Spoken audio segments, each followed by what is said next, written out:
Leggeremo dal verso 1 al verso 2 e poi salteremo il verso 16. Leggeremo pochi versi, poi durante la meditazione ci sposteremo per seguire un'espressione della parola di Dio.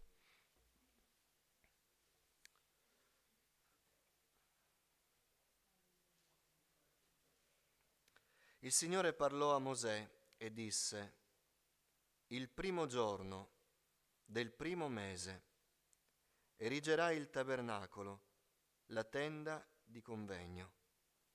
Verso 16. Mosè fece così. Fece interamente come il Signore gli aveva ordinato. Il primo giorno del primo mese del secondo anno il tabernacolo fu eretto. Mosè eresse il tabernacolo, ne pose le basi, ne collocò le assi, ne mise le traverse, ne rizzò le colonne. Stese la tenda sul tabernacolo e sopra la tenda pose la coperta di essa, come il Signore aveva ordinato a Mosè. Signore, parla al nostro cuore in questo primo giorno del primo mese. Vogliamo, Signore, seguire le indicazioni della Tua parola, perché, Signore, noi siamo facili a scandire la nostra vita per date, per cicli, e vogliamo, Signore, che questo giorno segni un nuovo ciclo, un nuovo tempo, Signore, nel quale con ubbidienza a Te noi facciamo quello che Tu ci dici per trovare pace in Te. Signore, riempimi di Spirito Santo, purifica le mie labbra, apri la mia mente e il mio cuore, Signore. Aiutami, Signore, a condividere questa che è la Tua parola e non la parola di un uomo. Te lo chiedo nel nome di Gesù. Amen. Accomodatevi, fratelli.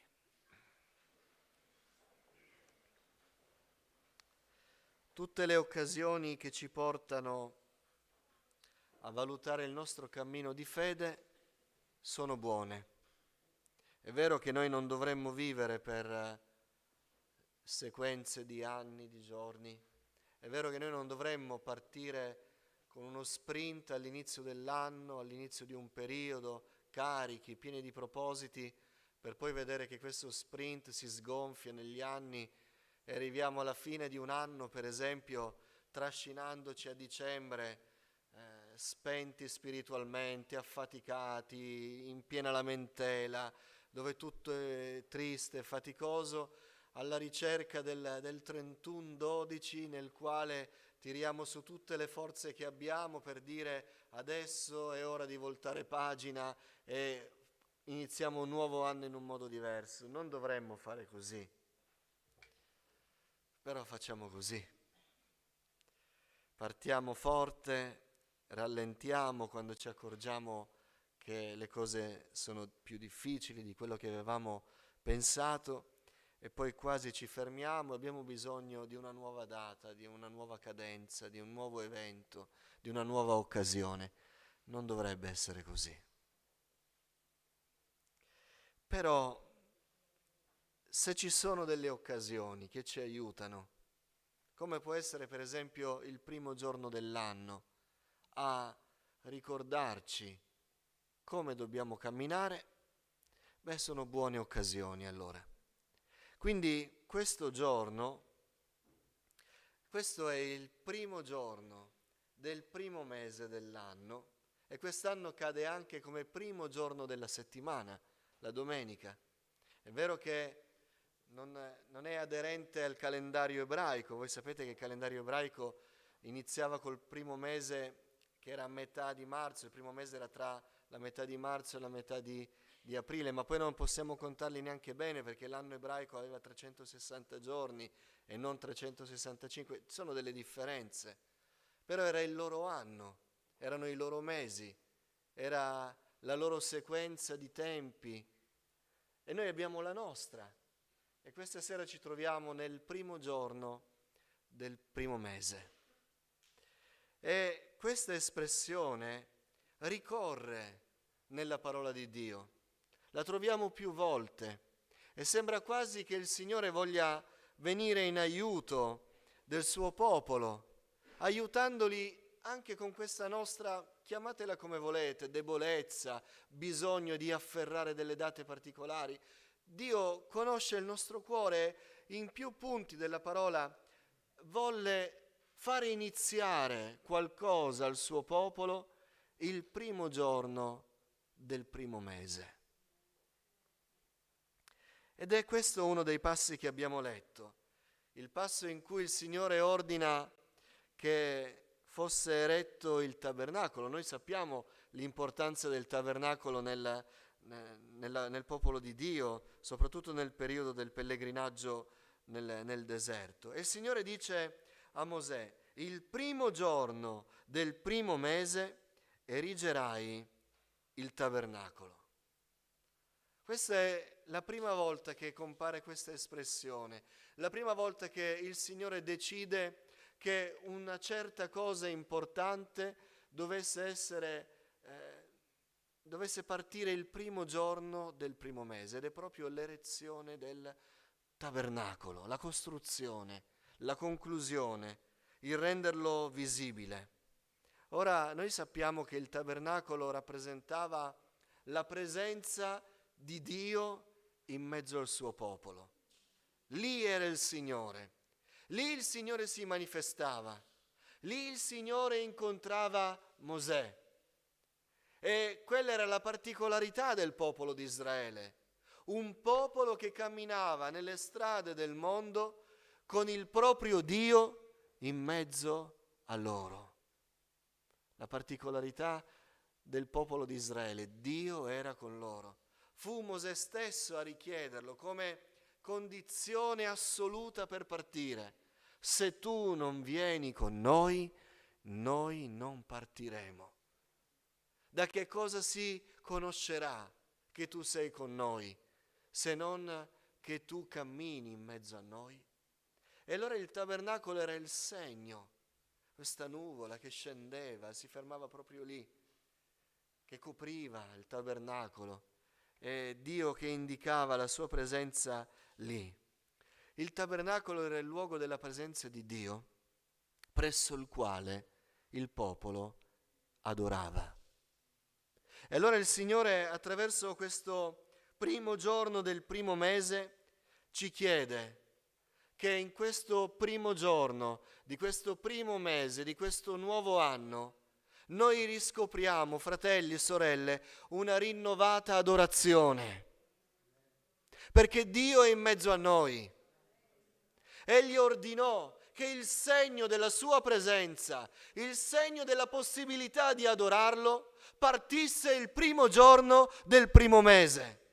Questa sera il Signore lo dice a noi. Il primo giorno del primo mese, ricordati che io sono in mezzo a te, in mezzo al popolo, perché tu mi possa adorare. Io non lo so se abbiamo riempito la nostra mente, la nostra vita, la nostra bocca, la nostra casa, quello che sappiamo del fatto che siamo col Signore, ma l'adorazione l'abbiamo spenta. Abbiamo in bocca il nome di Gesù. Testimoniamo agli altri che siamo cristiani. Ma Gesù è venuto per fare di noi dei veri adoratori. Uomini e donne che adorano Dio in spirito e verità. Dio vuole che lo adoriamo. E lo possiamo adorare solo noi che lo abbiamo conosciuto. Tutte le cose che facciamo, uso questo verbo, non sono atti di adorazione. Dio non vuole il nostro trafficare. Dio non vuole le cose che facciamo. Dio non vuole le cose materiali che traffichiamo tutti i giorni dell'anno. Egli ha fatto di noi dei veri adoratori. E quanto è vero che la stanza dell'adorazione è la stanza della nostra vita più trascurata. E ci premuriamo di fare e fare in modo che tutti possano dire: oh, non si può dire che quell'uomo, che quella donna, che quel credente non ami Dio, perché si spende per il Signore, suda per il Signore, fa delle cose per il Signore, non dice mai di no alle cose che sono per il Signore. Ma la stanza dell'adorazione dov'è? Il primo giorno del primo mese tu innalzerai il tabernacolo, perché tu sappia che io voglio che tu mi adori.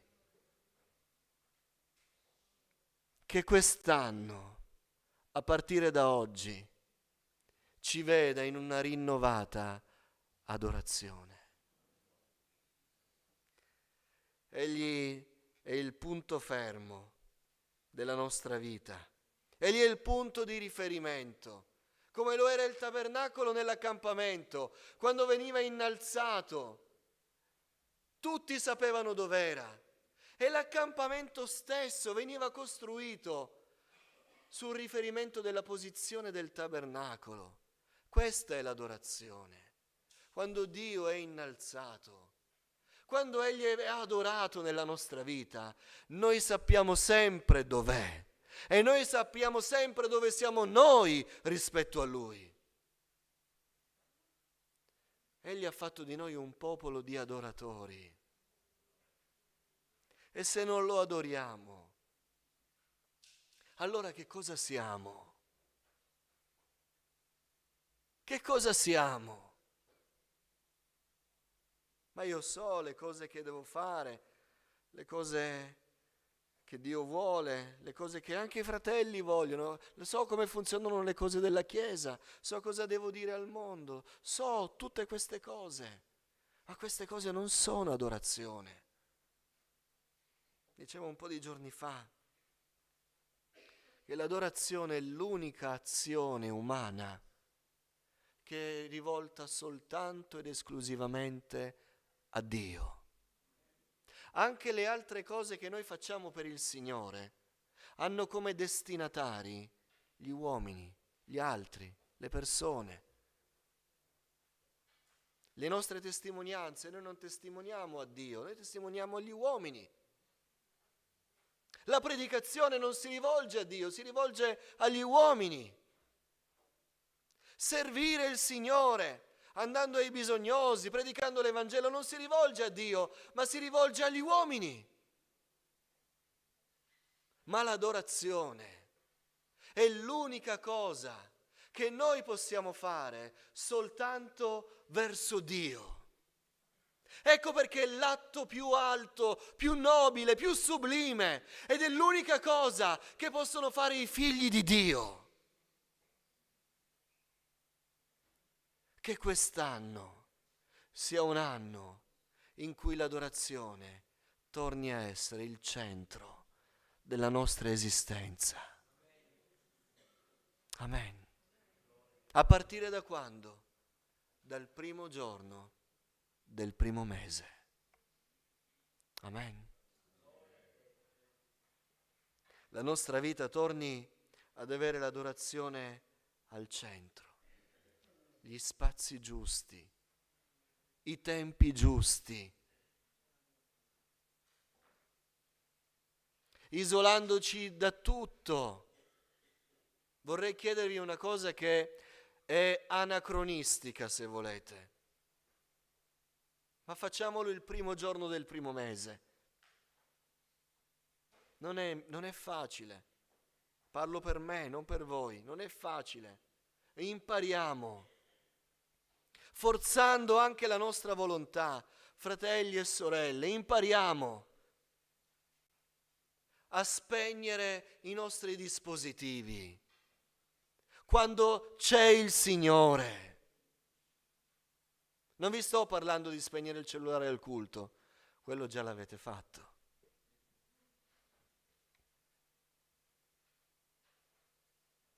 Ma imparare a tenerlo il punto più lontano di casa nostra, quando decidiamo di appartarci per il Signore. Ma io, se metto la suoneria silenziosa, è lo stesso. Non è lo stesso.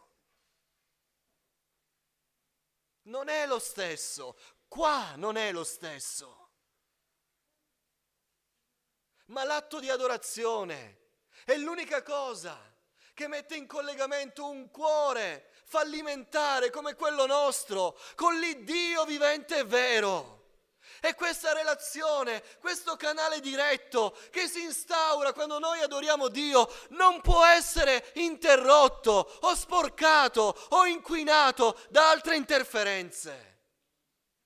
Egli è degno che noi ci disconnettiamo fisicamente, materialmente, spiritualmente, mentalmente, in ogni senso, da ogni altra cosa, quando noi siamo con Lui.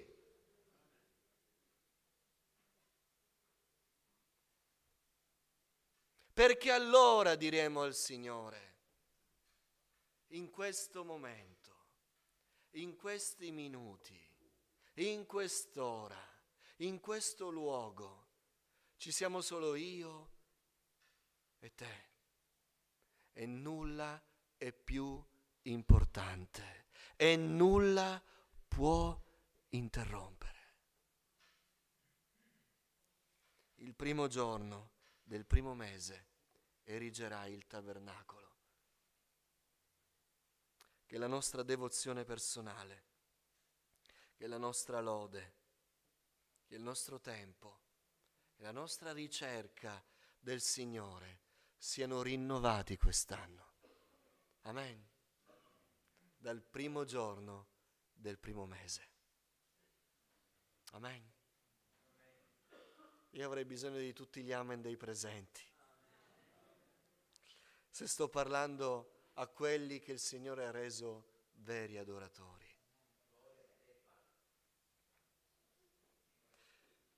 Se volete potete passare insieme a me nel secondo libro delle Cronache, al capitolo 29.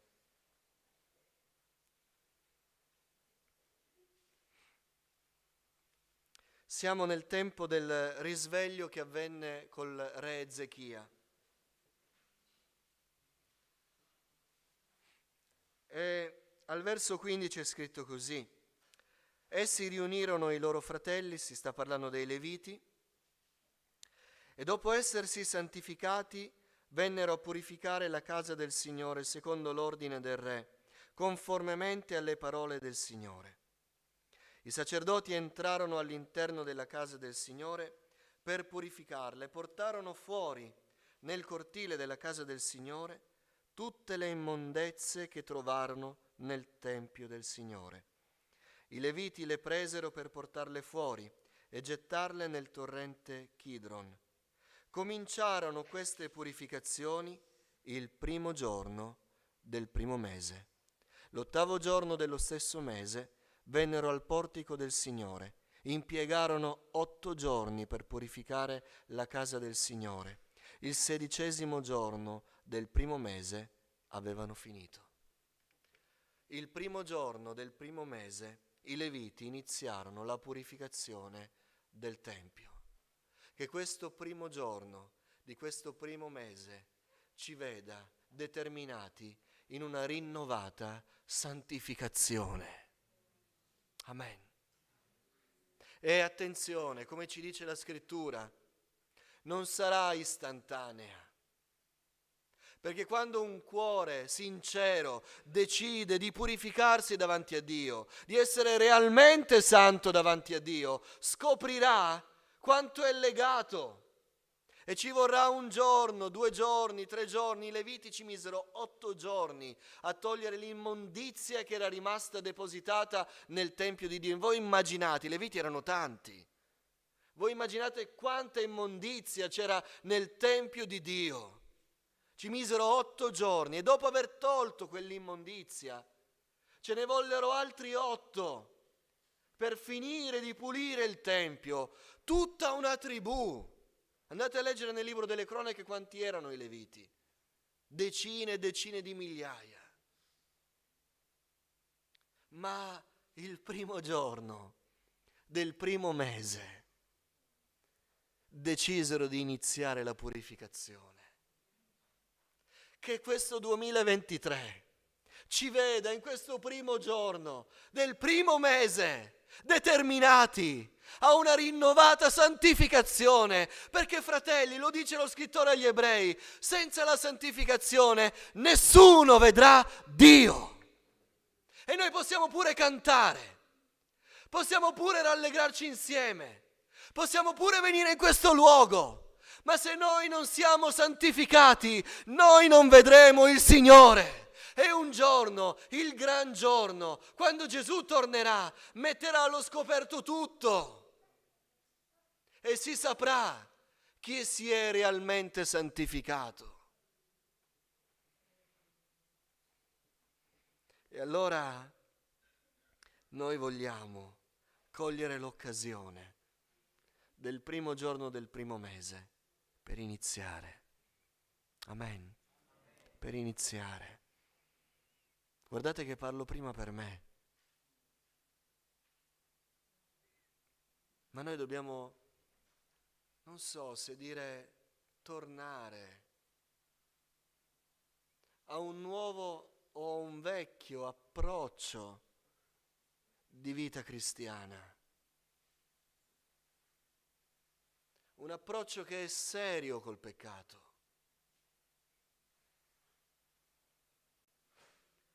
Che non si basa sui sentimenti. Quando le cose vanno un po' bene, il Signore mi ha parlato, mi ha risvegliato, ora ho deciso di servirlo seriamente, lasciare le cose che gli dispiacciono. Poi si ritorna a combattere i combattimenti quotidiani, si scopre che non è poi sempre così semplice e si risprofonda e ritorna l'immondizia nel tempio. No, da fuori è sempre il tempio. A chi ha più il coraggio di entrarci dentro? Che poi il tempio sgombro e pulito serviva per adorare Dio. E se abbiamo detto prima che vogliamo riscoprire una rinnovata adorazione nella nostra vita, il luogo dell'adorazione spirituale del nostro cuore deve essere pulito per poter essere noi dentro lì e starci. Però, fratelli, Gesù torna sul serio. E non è vero, forse, mi perdonerete, che siamo diventati incredibilmente molli nella lotta contro il peccato.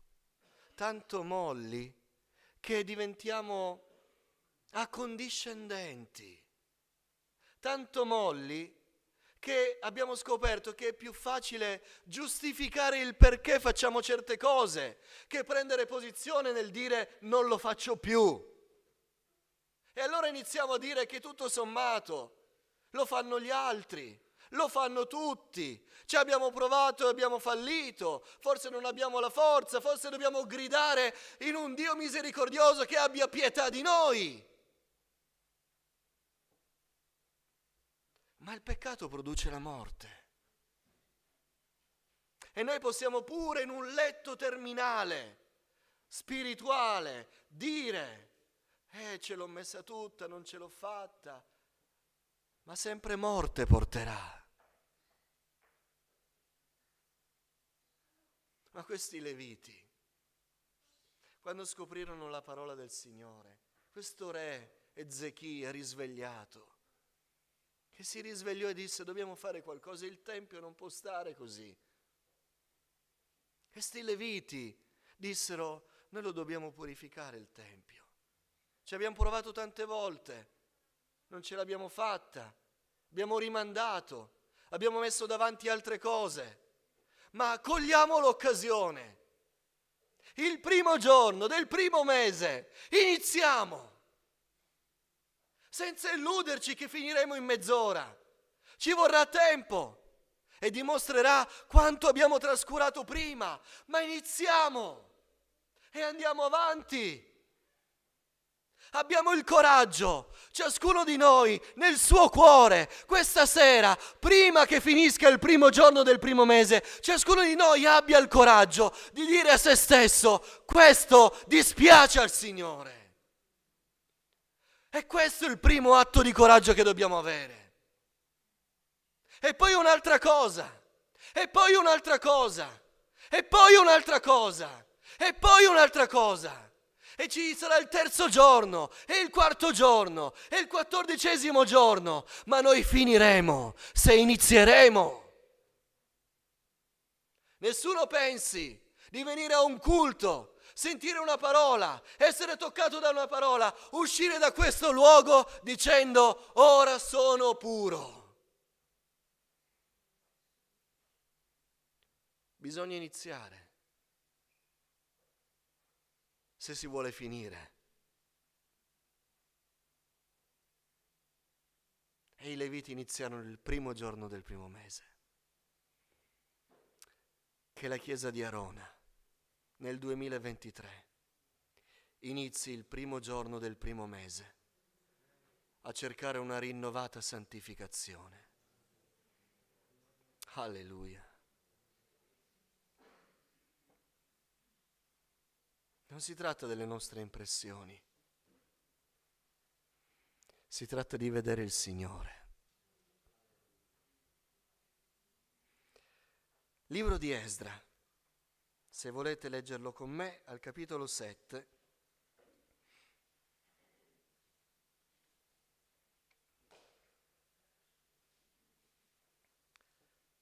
Leggo il verso 8. Esdra giunse a Gerusalemme il 5° mese, nel 7° anno del re.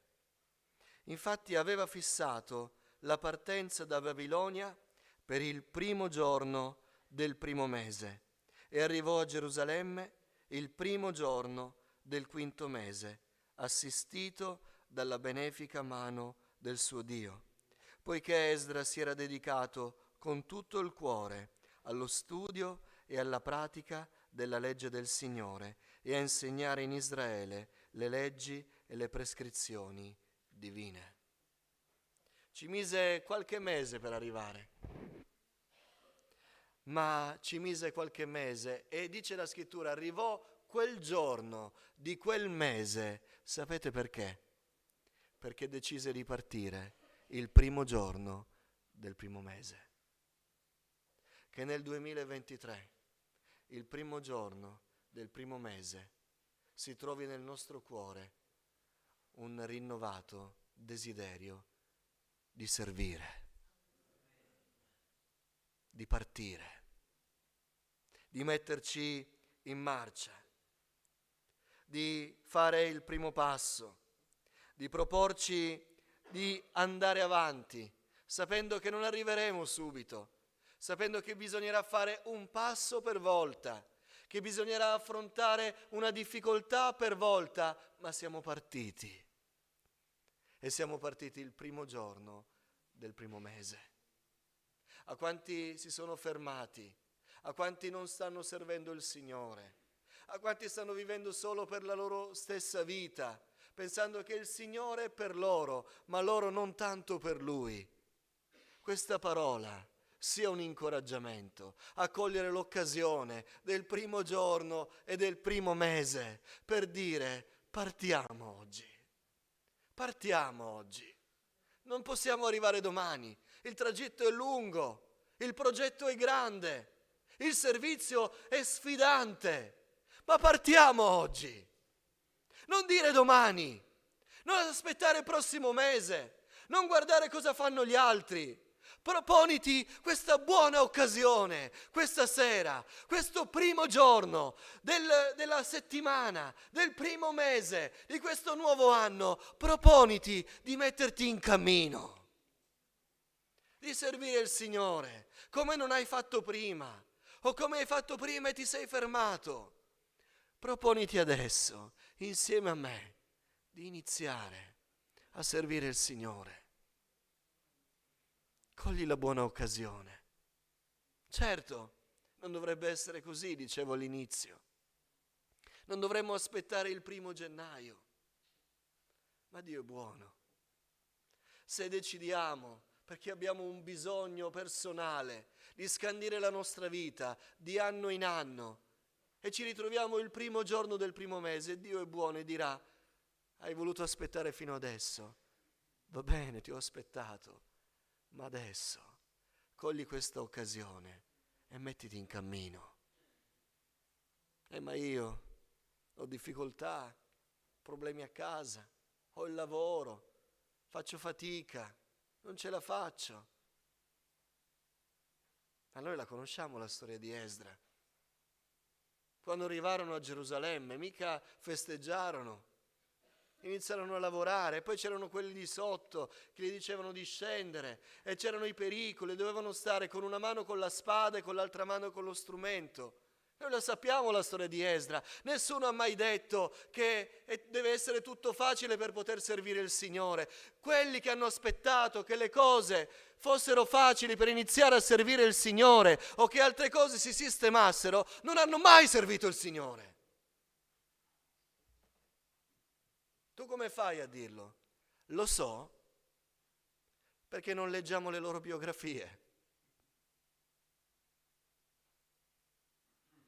Quando ci arrivano belle testimonianze o biografie di uomini e donne che hanno servito il Signore, quelle storie non sono scivoli lisci verso le strade di gloria,